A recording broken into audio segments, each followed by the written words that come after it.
Pemirsa YouTube channel Thompson Sirus, saat ini saya sedang berada di Tele, Kabupaten Samosir. Saya sedang berada ini bersama bapak-bapak pengusaha ini di daerah Tele. Di samping saya ini ada Pak Situmorang. Apa kabar Pak Situmorang? Sehat Pak. Sehat ya? Oke. Di samping Pak Situmorang ada Pak Benget Sitinjak. Ya Pak. Pengusaha sukses ini di daerah Tele. Nah, kita kembali ke pembicaraan mengenai dampak tadi usaha yang dilakukan oleh amang-amang lah ya, seperti contohnya tenaga kerja. Tenaga kerja ini kan banyak sebenarnya yang dibutuhkan, apalagi plantation ya. Plantation itu kan masih pakai orang kebanyakan. Jadi, Pak Situmorang dulu lah. Pak Situmorang sekarang berapa? Dulu kan diawali sedikit pasti kan. Kalau sekarang mempekerjakan berapa banyak? Dulu kan Pak, tadi kan cerita saya dari industri kami awalnya bermitra sama TPL.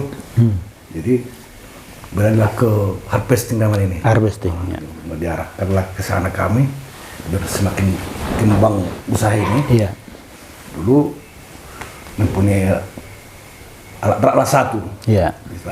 Dengan cara kerjanya masih damping manual. Iya. Masih manual dulu, cara tumpuk apa gitu Pak ya. Jadi makin lama masih adalah binaan dari TPL memperdayakan kami sebagai mitranya biar bisa bangun atau menyesuaikan dengan sesuai kerjaan. Nah, ditambahlah unit. Dengan dikasihnya EPAM itu aja lah Pak. Jadi dengan pemberdayaan karyawan, bertambahlah karyawan kami. Ada yang operator, ada yang helper. Kalau sekarang berapa Pak? Sekarang perkiraan Bapak berapa karyawan Bapak? Sekarang ada 500 orang Pak. 500 orang ya. Jadi mempekerjakan 500 orang itu kan pasti harus Bapak gaji juga ya. Iya Pak. Jadi kalau 500 orang kan itu kan hanya orangnya kan, artinya ini kan punya keluarga juga ini, ya kan, dampaknya kalau kita rata-rata kan biasanya kalau kita hitung kalau ini udah berkeluarga dia minimal 4 lah rata-rata, 2 anaknya, 1 istri atau suami kan gitu. Jadi dampaknya ini yang Bapak pekerjakan 500 kali 4 aja berarti udah sekitar 2.000 apa 20.000 ya? 2.000 orang yang Bapak kasih tanda kutip makan nih dari usaha Bapak. Kalau Pak Benget seperti apa nih Pak Benget? Berapa banyak sekarang yang Bapak pekerjakan? Kurang lebih 300-an Pak. 300 orang. Itu ada yang di plantation, ada yang di harvesting. Di harvesting ya. Tapi lebih banyak lah itu di plantation. Di plantation lebih banyak ya. Pak, ini kan ada problem juga ini, opini masyarakat ini. Mereka beranggapan bahwa PT TPL itu kurang bermanfaat katanya. Seperti apa? Pernah nggak Bapak, Pak Benget lah dulu, pernah nggak Bapak dengar itu? Yang seperti itu? Sebenarnya nggak pernah kita dengar. Cuma perlu kita terangkan di sini. Bapak pun tadi udah Bapak tanya saya tentang berapa tenaga kerja. Tenaga kerja kita sekarang kurang lebih 300. Iya. 300 ini ada ini dari Desa Huta Galung ini, ada dari Hubang, setiap kabupaten, ada dari Dairi, bahkan dari Nias ada ini. Dari Nias juga ada. Jadi kalau dibilang gak ada manfaat, masa gak ada manfaatnya 300 orang kita pekerjakan? Karena ada TPL ini di sini, karena ada usaha TPL ini di sini, makanya bisa kita memberikan tenaga kerja ke TPL ini sekitar 300 orang, kurang lebih. Jadi manfaatnya pun dari dulu sudah saya bilang, tadi pun sudah saya bilang, Desa Huta Galung ini di tahun 90-an rata-rata menyekolahkan SMA pun setara SMA udah susah Pak. Jadi mulai hadir TPL ini kalau saya lihat rata-rata kalau sudah tamat SMA, bagi yang mau kuliah sudah kuliah Pak. Ada yang di USU, ya kan Pak Situmorang, ada yang di USU, ada yang di Nomensen, bahkan ada yang sampai ke Jawa. Ke Jawa ya. Sumatera. Artinya kalau sekarang udah hal yang biasa itu kalau kuliah anak orang kampung sini ya. Kalau dulu kan itu sangat sulit. Sangat sulit, Pak. Kalau sekarang udah hal yang biasa justru. Karena dulu sebelum datang TPL ini kan mata pencarian bertani sama ke hutan. Tapi ke hutan ini cari rotan. Iya. Berapalah rotan dulu? Itu pun satu hari itu paling bisa dapat 15 kilo sampai 20 kilo. Artinya cukup makan pun itu susah juga susah. Jadi seiring berkembangnya waktu ada TPL ini, saya bukan muluk-muluk membilangnya, Pak. Iya. Ya kan? Itu bukan dari mana-mana itu. Kalau Bapak lewat dari kampung kita yang di Desa Hutagalung, rata-rata sudah ada mobil di depan. Di depan rumahnya ya. Mobil yang seadanya Avanza, ya kan? Jadi dari mana itu kalau enggak dari TPL ini? Iya. Dia bisa lah nyekolahkan anak dari kuliah gitu lah. Iya. Ini kan seringkali kita dengar hashtag tutup TPL. Seperti apa Bapak? Nanggapin ini kan. Apa Bapak ketawa dalam hati atau seperti apa Pak? Kalau kita Pak biasa aja. Iya. Yang pastinya kan kita lakukan pekerjaan kita dengan ikhlas, dengan senang, dan kawan-kawan tidak kita ganggu. Iya. Karena saya lihat pun di TPL ini siapa yang mau berusaha, welcome orang TPL. Artinya nggak dibatasi ya? Nggak dibatasi. Bahkan dari Nias adanya satu orang kontraktor di sini. Iya. Bagian perintis nggak ada dibatasi. Yang penting mereka ada kemauan. Untuk berusaha. Bahkan kita juga adanya program TPL ini kayak dibilang Pak Sitomarang tadi, EPAN itu. Iya. Untuk beli alat, kalau nggak sanggup kita beli alat, DP-nya nggak ada uang kita. Iya. Ini beli alat, ya dibantu.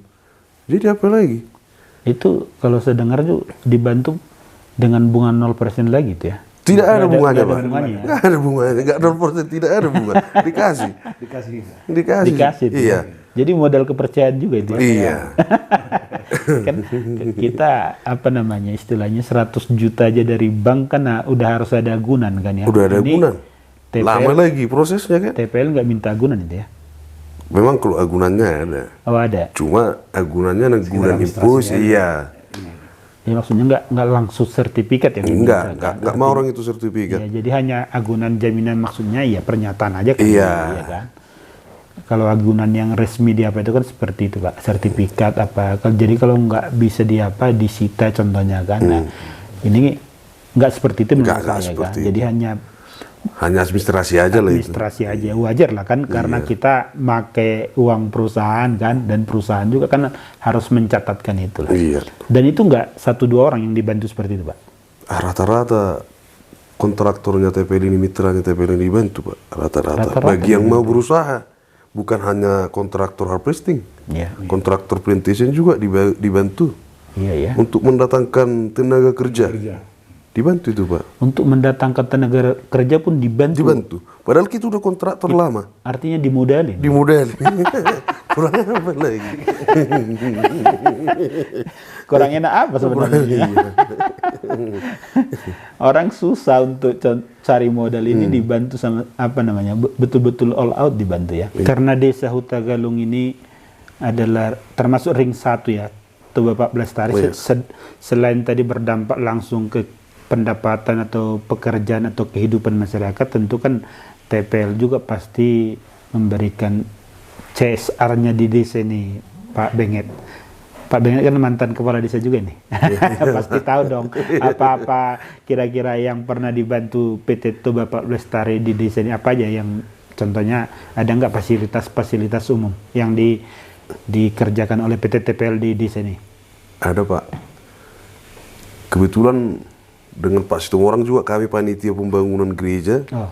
TPL memberikan bantuan atap gereja itu, karena gereja itu bangunannya rangka baja berat. Berangka baja berat. Tahun berapa itu Pak? Tahun 2018 lah. 2018 itu dibantu itu. Baru di SD Negeri 10, di SD kita yang ada di sini, dibantu itu toilet. yang lumayan bagus lah, Lumayan bagus, bertaraf nasional lah itu. Toiletnya itu. Toiletnya Baru dipaut. dipaut. Kalau di gereja itu dalam bentuk apa dibantu PT TPL? Apa bentuk uang, apa dalam bentuk bahan bangunan? Langsung bahannya. Bahan bangunan. Perkiraan nilainya berapa? Banyak. Kita kasih hari itu apanya, RAB-nya ke mereka, ke TPL. Iya. Nah, jadi datang TPL diambil satu kontraktor juga untuk pengadaan barangnya. Pengadaan barang. Melalui kontraktor. Jadi kira-kira kurang lebih 300 jutaan itu. Jadi itu atapnya aja. Atapnya aja. Sama rangkanya. Rangkanya. Karena dia berjaringan. Konsistorinya. Konsistori. Konsistori pun udah ada juga bantuan TPL. Kalau atapnya aja segitu berapa? Kemarin RAB-nya pembangunan gereja itu. RAB-nya untuk gereja ini semua. Ya. Itu sekitar 3M lebih itu. 3 miliar lebih ya. Besar juga ya. Nah, tapi belum siap itu, Pak. Belum Ini selesai pun juga. tahap kedua tahun ini lah ya, apa tahun semalam dibantu TPL ruang konsistori. Oh, jadi ada lagi tahap berikutnya. Tahap berikutnya 2021 itu udah kami resmikan itu. Oke ya. Nah, terima kasih lah untuk TPL. Jadi ada lagi yang belum selesai. Ini rencana tahun 2023 mau dibantu, udah orang TPL manajemen udah pernah dibilang sama kita, udah dijanjikan itu mau bantu konblok lantai dengan pagar. Konblok Pagar gereja sama parkir lantai. lah ya. Nah, parkirnya nanti. sama asbes juga. Asbes tahun ini Jadi dibantu juga. itu berarti banyak intervensi TPL juga di situ ya, di Iya. HKBP. HKBP itu kan ya? HKBP, Oke. Kalau tadi yang SD-nya toilet aja. toilet, Dipugar apa dibangun baru? langsung dibangun baru. Nilainya lumayan juga. Lumayan juga. Kalau PAUD apa yang dibantu? Apalah alat Peralatan permainan. permainan edukasi kan. Bukan HP. gedungnya? Bukan. Nah, jadi karena udah ada dulu. Peralatan-peralatan Peralatan-peralatan baru, makanan-makanan tambahan gizi ya. tambahan gizi. Berarti lumayan banyak juga ya Udah bantuan lumayan banyak TPL di iya. desa ini ya. Tadi udah orang-orang yang kerja di situ, bangunannya juga Iya. untuk fasilitas umum ya. Iya. Oke, Pak, ini kan kita berbicara ini tentang tadi ini sukses story bapak-bapak ini. Apa kira-kira pesan bapak kepada PT TPL ya kan, agar contohnya ya membina lagi lebih banyak lagi pengusaha selain bapak-bapak apa ke TPL ini? Kira-kira ada pesan bapak nggak? Kan bapak punya pengalaman nih, ya kan? Ya biar diciptakan lagi tanda kutip nih benget-benget baru pak. Maaf. Pak Situ orang yang baru. Ada pesannya nggak kira-kira Pak? Apa iya pesannya berikan lagi kemudahan-mudahan mungkin ya kan seperti yang Bapak alami lah mungkin. Ya, sebelumnya pertama-tama kita ucapkan banyak terima kasih kepada PT Toba Lestari. Tanpa kehadiran PT Toba Lestari, ya saya lah Benget Sitinjak, ya mungkin nggak bisa sampai keadaan saya begini, bisa makan secukupnya. Artinya nggak bisa Bapak bayangkan ya. Nggak bisa. Keadaan sekarang nggak bisa. Kalau saya bayangkan saya siapa dulu tahun 1990 Iya. dengan 2022, nggak bisa saya bayangkan akan seperti ini. Jadi jauh di luar jauh di luar nalar. nalar ya. Iya, karena gimana dulu orang tua saya ngambil rotan ke hutan. Iya. Bahkan dari hasil rotan itu mungkin hanya makan dalam keluarga kami aja pun udah susah itu. Iya. Dari rotan itu kan. Karena pertanian pun dulu di sini bukan kayak sekarang. Iya. Udah ada dari TPL bisa beli pupuk ke sekarang kan. Jadi sekali lagi saya bilang terima kasihlah kepada kehadiran Toba Lestari. Semoga kedepannya perusahaan ini menciptakan kawan-kawan yang mau bermitra untuk menjadi pengusaha yang baru. Dan untuk kawan-kawan juga, ya kami mengajak supaya bermitra dengan TPL. Karena sudah ada buktinya. Karena sudah ada buktinya. Karena banyak kemudahan-kemudahan yang diberikan TPL kepada kita. Ya kan Pak? Iya. Ya saya juga tidak muluk-muluk bisa beli unit kayak gini harga M. Iya. Karena kalau nggak ada bantuan kawan-kawan dari TPL, Iya. perusahaan TPL nggak ada itu. Ya, karena kita kan diberikan fasilitas DP Afan katanya kan. Iya. Makanya kita bisa membeli alat. Oke, Pak Situmorang, apa ini pesannya ke TPL ini? Oke, terima kasih Pak. Pertama sekali saya ucapkan kepada TPL, selama ini saya bermitra dengan TPL, Iya. dengan bimbingan, dengan arahan, dan atas dukungan TPL. Iya. Saya bisa sekarang seperti ini, dan menyekolahkan anak saya dengan bisa sarjana. Nah, udah peningkatan sama diri saya sendirilah, sama keluarga saya. Sangat membantu di keluarga saya. Jadi dalam kehadiran TPL, saya ucapkan terima kasih atas dukungannya. Semoga kedepannya semakin maju TPL, semakin sukses, biar bisa kami masyarakat yang terdekat di sini, yang ada di Desa Hutagalung, semakin jaya dan makmur. Iya. Itulah Pak. Oke. Ya, pemirsa YouTube channel Thompson Siro, saya datang jauh-jauh ke Desa Hutagalung Tele, Kabupaten Samosir, menelusuri ya jejak-jejak TPL. Jadi tujuannya adalah untuk melihat seberapa jauh dampak dari PT TPL, terutama yang berada di sekitar ring 1 TPL atau yang sekitar operasi TPL. Kita mau lihat seperti apa. Itulah yang tadi kita bicarakan dengan Pak Benget Sitinja, dengan Pak Situmorang. Nah, untuk mendukung itu nanti akan saya lampirkan juga contohnya gambar-gambar video daripada usaha-usaha bapak-bapak. Meski ini perbincangan, nanti akan saya lampirkan di akhir video seperti apa situasi usaha-usaha mereka dan perkantoran mereka seperti apa. Saya juga berbincang bersama bapak-bapak ini persis berada di kantor Pak Benget Sitinja ini ya. Iya Pak. Nah, oke, di kantornya inilah persis kantornya. Jadi kalau tamu-tamunya datang, Pak Benget ini pasti diskusi-diskusi di sini. Iya. Nah, tujuannya adalah untuk ya real ya, ini fakta, kita tidak ada setting-settingan seperti apa. Cuma tujuan video ini adalah untuk melihat jejak. Betul-betul kita mau menelusuri seperti apa dampak dari PT Toba Pak Lestari di sekitar Bonapasukit. Oke, dari Desa Hutagalung, Kecamatan Tele ya. Kecamatan Harian. Oh, Kecamatan Harian. Kabupaten Samosir. Saya Thompson Siagian, Pak Situmorang dan Pak Sitinjak mengucapkan horas. Horas. Horas.